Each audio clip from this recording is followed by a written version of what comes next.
What is something you saw with your own eyes, but still is unexplainable to you at this very moment?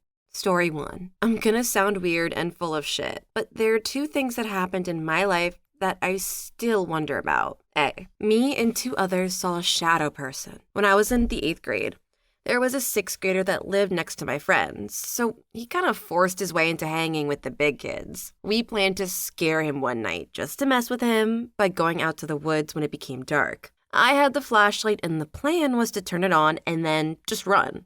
I turned and we all just stood there until one of us started screaming. And then the rest of us noticed a silhouette of a person in the bright light of my flashlight. It was running downhill and we just ran home. We didn't talk about it back then because it just didn't seem like a big deal. And I have no idea why. Later, after we graduated, we began talking about the weird incident, trying to make sense of it because we really have no idea what that was. I mean, we were out in the woods at night and I had my flashlight right on it staring at it. No facial features, no nothing. Just as black as it can get. B. I think I saw some UFOs last year. Yes, I know I sound like I'm full of it, but let me just say that there is no way for me to know what I saw. I was in college and it was summer, so it was a ghost town. I was in my truck going down the hill with my friend to get beer, and I saw 3 really weird orange lights in the sky. They were moving like nothing I'd ever seen, and the lights were kind of heavy looking. I stopped my truck and we watched. A cop came down the opposite street on the hill, and I waved him down, pointed the lights out. He sat there with us watching and just said, "I don't know." We all weren't there for more than a few minutes, so this was a pretty quick sighting, if it actually was one. My friend in the car was in Iraq, and he'd seen a lot of different aircrafts. I think I remember him saying that those lights were like nothing he'd ever seen, but he didn't think they were from outer space or anything. I don't know what those lights were, but I can say that it was very, very exciting for me. As someone else who is also one of the younger kids hanging out with older ones, I remember the older kids loved playing pranks on me.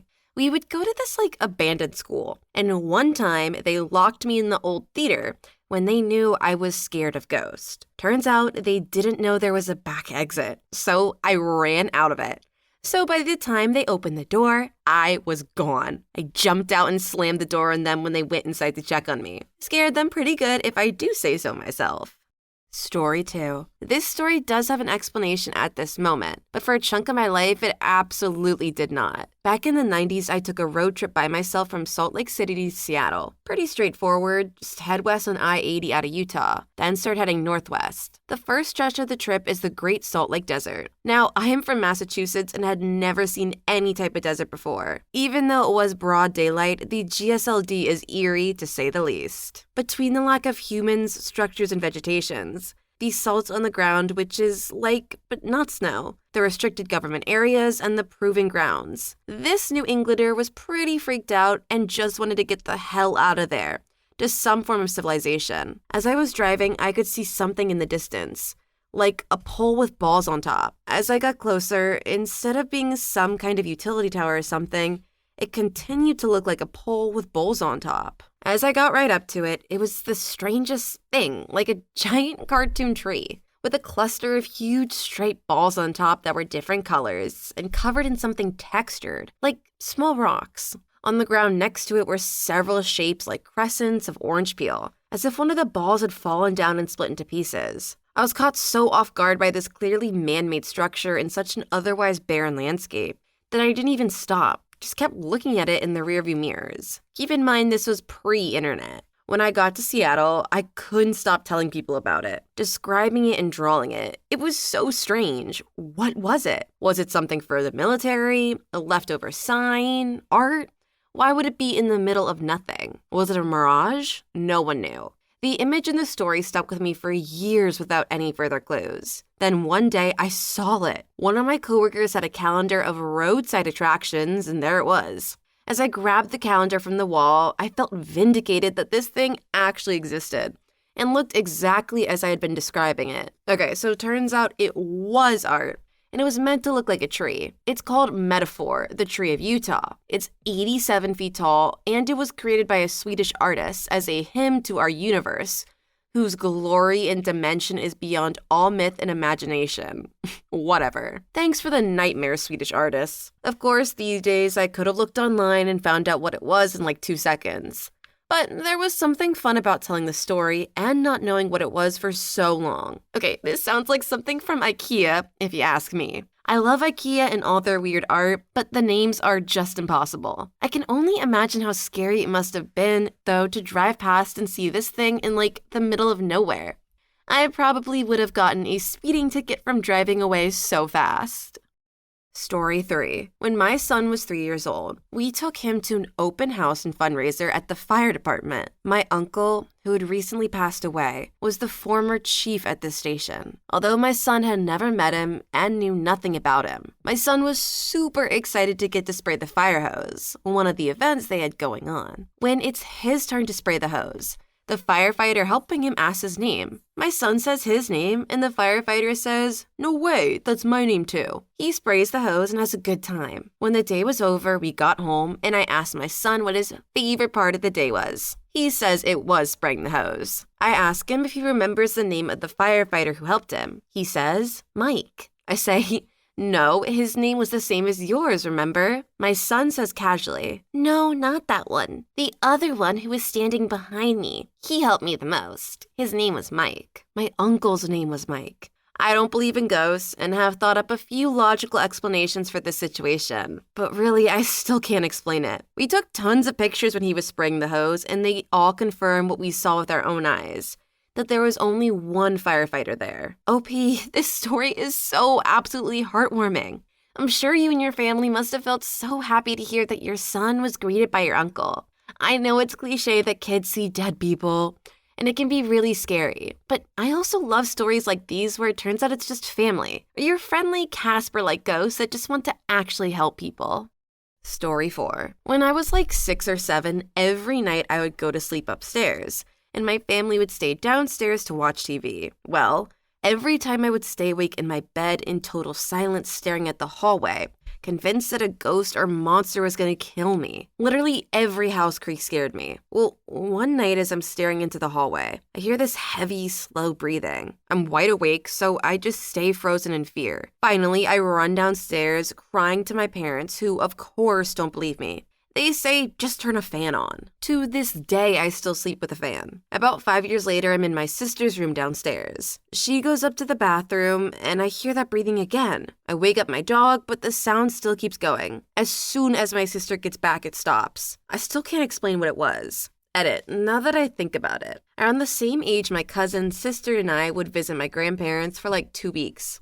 We would all sleep side by side in the living room, and almost every night I would hear this clink sound, as if someone was hitting a sledgehammer on metal. Now, my grandparents live in the middle of nowhere. I would get up and look out and see nothing. This would be at like 2 or 3 in the morning. They have no neighbors, and no one else ever heard it, as far as I know.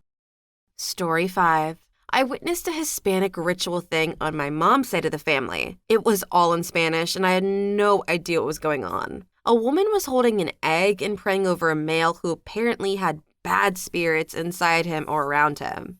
After the prayer was over, the female set the egg on a pan over a fire outside, and the egg started shooting out blue sparks, glowing a greenish color, and it was spinning around on its own all over the place. It freaked me out so hard because this was just a normal egg, and was now looking like fireworks were coming out of it. Wouldn't believe it if I hadn't seen it. Was one of the few times I've ever been scared in my life. Edit. Apparently, they put the egg over the fire to burn the evil spirits trapped inside the egg. I've heard about this egg thing before on TikTok.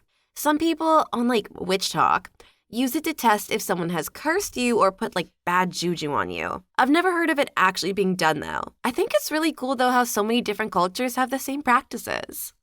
Story 6. For about 3 days after my grandmother died, weird shit happened around my mom's and my grandfather's house. The kitchen light in my mom's house would flick on at night, stay on for like 5 seconds, and then flick back off. She said a couple times a cupboard would open above the stove as well, though I never witnessed that. One morning, within the same time period as all this shit happened at my mom's, my grandfather walked out, noticed the hall linen closet was open, and there was a roll of toilet paper on the counter. He and my mother lived right across the street from each other, so he asked my mom if she'd come in to borrow a roll of toilet paper. She, of course, did not. I was with her the whole night. After that, nothing else ever happened.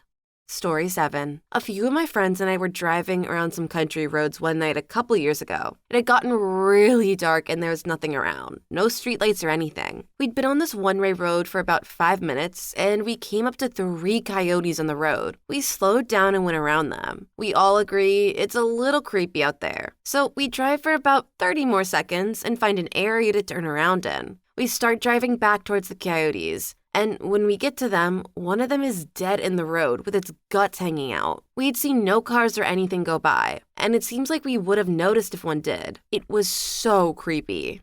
Story 8. A large black bird, a little bigger than your average Learjet. It was very fast and within about 10 seconds flew from about 200 feet up to the inside of a thundercloud. My hope is that it doesn't actually exist and it was just some hallucinations from stress. But it looked very real and was shocking to say the least. When I was maybe 15, I saw what looked like a baby bird lying on the ground, like it had fallen out of a nest. I approached it and saw that it had 4 legs and wings. This isn't a residential neighborhood in Minnesota. I ran my grab to show him, a couple blocks down the road. And when we got back, it was gone. Story 9. When I was younger, my family used to go out driving around back roads just for shits and giggles. One night, we were riding around and headed up a mountain road. At one point, I looked off to the right and saw a bright red light. It was rectangular in shape, about 4 by 6 feet, and glowing bright red. It was in the mountains of PA, a gravel road that eventually turned into dirt. The light was really close to the road, maybe 10 or 15 feet into the woods. Very bright. My dad and I were the only ones who saw it. My mom, sister, and brother all said they saw nothing weird. Okay, so I'm originally from near PA, and let me tell you, OP is not lying about these roads. Roads in PA can be really run down or just suddenly turn into woods. Even if there's nothing paranormal going on, there's serious danger as a lot of kids will go super fast down these roads and the turns are so sharp that you don't see them coming. Story 10. Years ago, my parents, granddad, Brer, and I were walking back to my grandparents' house from visiting a nearby village. They lived in a mountainous area, so the walk home was a winding road. My brother and I walked ahead of them, often far enough ahead that they would lose sight of us. Halfway home, a man passed by my brother and I. We gave him a little nod hello and continued on our way. Once we all got home, my brother and I asked my parents and granddad who that guy was because everyone knew each other. What guy, they asked, and looked loca.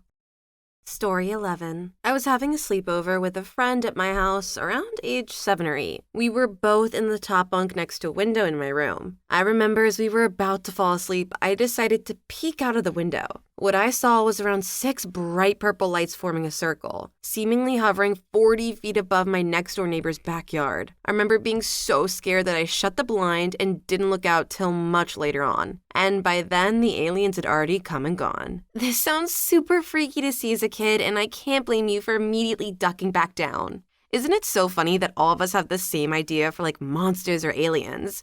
That if we hide under the blankets, it means we're instantly safe? I love that idea. That the alien would be like, I wonder what blanket lump is. Oh well, no one's here, and just leave. Story 12. About 15 years ago, a famous psychic magician, Uri Geller, had people at a specific time concentrate on bending a spoon. I did it, and there was a definite bend in the spoon. One time I was visiting a weird New Jersey place in Hillsborough, New Jersey, and I was driving down this dark and creepy road when I looked like what saw like a glowing orb, floating spirit in the road in front of me. I was completely sober when this happened. Still gives me the chills thinking about it. Story 13. This happened to me just the other night. I woke up for work in the morning and it was just another normal day. I went to the bathroom and noticed that the toilet paper roll on the wall mount was completely soaked. Nothing leaked through the roof or from off the counter. I smelled it to see if one of my cats somehow strategically peed on it, but there was no odor or color. I have no clue what happened and am still trying to figure out what got it sopping wet. Story 14. I regularly see what my ex referred to as shadow monkeys. When driving at night, I'll sometimes see a shadow that vaguely resembles a monkey in shape, size, and gait. Oftentimes, it will run directly under a car ahead of me. They were never there for long. I would completely dismiss this, except for the fact that many people I know have encountered the same phenomenon. I have honestly never heard of a shadow monkey before. I kind of want OP to include a picture or something for reference, lol. Story 15. When I was maybe 15, I saw what looked like a baby bird lying on the ground, like it had fallen out of a nest. I approached it and saw that it had 4 legs and wings. This is in a residential neighborhood in Minnesota. I ran to grab my dad to show him, a couple blocks down the road, and when we got back, it was gone. I still think about it pretty regularly. Story 16. I and 2 of my best friends watched a UFO creep silently across the night sky for about 5 minutes. Also, I had a hallucination once when my hand was covered in blood. I looked at it for a second, put it down by my side out of sight, then lifted it back up and looked again. It was fine, not even wet. I have no idea what that was about. Story 17. Weird. I never knew this was a thing. It's happened to me a lot, and there was one light in my neighborhood that did it nearly every time I walked under it. Off while I was under it, back on again when I wasn't. Stayed that way if I'd watch it. I did and still do. Chalk it up to coincidence, but it's nice to know that I'm not alone. Story 18. I found my mentor after he hung himself in high school. I couldn't describe what I saw because it didn't seem real at the time. I simply couldn't believe what I was looking at. This was 2 days after he talked to me about self-worth and awareness, and how you should always strive to be the best for yourself. Story 19. This is possibly a bit underwhelming, but there have been certain nights in which I'm home, just about to fall asleep. Suddenly, I basically see a flash of what looks like static or white noise, which quickly corrects itself, and then I'm wide awake. For a brief moment, I consider that I might be like an android or something. Okay, I know you've all heard this joke before, but does this guy sound like Elon Musk to anyone? Story 20. I just finished umpiring and walked over to my car. I sat down on the hood to remove the leg guards. As soon as I sat on the hood of the car, it started up. The keys were in my pocket. I had to go into the car, put the keys in, and turn them on back off to get it to turn off. Creeped me out. Story 21. As cliche as it sounds, shadow people. I used to see them so often that I didn't even think it was weird. I thought everybody saw them. One day I looked out the window and saw literally dozens of them, all standing around in the backyard, not moving. Last time I ever saw them. Story 22. I have this issue, as does another Redditor. When driving or walking down streets at night, the streetlights will shut off as soon as you walk towards or under them. This happens quite often, and it scares the shit out of me. I like to think of it as coincidences, but it happens pretty often. Story 23. No one passed us. He passed us, and there's no way he couldn't have passed you unless he flung himself off the mountainside. You must be imagining it. Both of us? Never did figure out who that man was, and I saw him with my own 2 eyes. Story 24. I was waiting for the train. On the other side, a man was sitting down. The train on his side approached, and I could see him through the window of the driver's compartment. The train began to leave, and for a split second, I turned away, and he disappeared. Story 25. I'm pretty sure this was a hallucination, and if it is, it's the only one I've ever experienced. I was in Disneyland about 14 years old, and suddenly everybody was missing their head. Just necks. It was up for about 5 seconds, and I was freaked out. OP, I feel like this sounds just like the Haunted Mansion. Are you sure you just weren't on that ride? Story 26. When I was a kid, I would routinely wake up in the middle of the night to see a woman standing at the foot of my bed. I can still remember every detail of her face, clothing, and even the way she smelled. I have no idea who she is. Story 27. When I was in Thailand, I swear I saw a spider with wings in the bathroom of the hostel I was staying in. I counted its legs. There were 8. Later, when I Googled spider with wings, I discovered that such a creature does not exist. Story 28. I live in Melbourne, and in 2001, when I was about 8, I saw this big rocket-shaped object float up into the sky. It had no trail, but what I can remember is that it looked like no aircraft. It was at nighttime. Story 29. Roommate died, and after his funeral, we were sitting upstairs. The lamp starts flickering for about 30 seconds. One of the guys yells, "Jason, knock that shit off." Lamp never flickered again. Story 30. As all of the electronic and battery-operated tours went off at once in my cousin's room when he was a kid. I still can't think of a proper explanation because it only happened once. Story 31. This giant flaming object which spiraled towards Earth until I lost sight of it over the horizon. Story 32. In my town, someone drives a pickup truck with an Alfa Romeo body kit. Story 33. My Greyhound can do a full 180 degree with her back legs when stretching. Story 34. Someone's leg grew several inches after we prayed for them. Seriously. Please leave your story in the comments. I would love to make a video on them in the future. Also, don't forget to like and subscribe.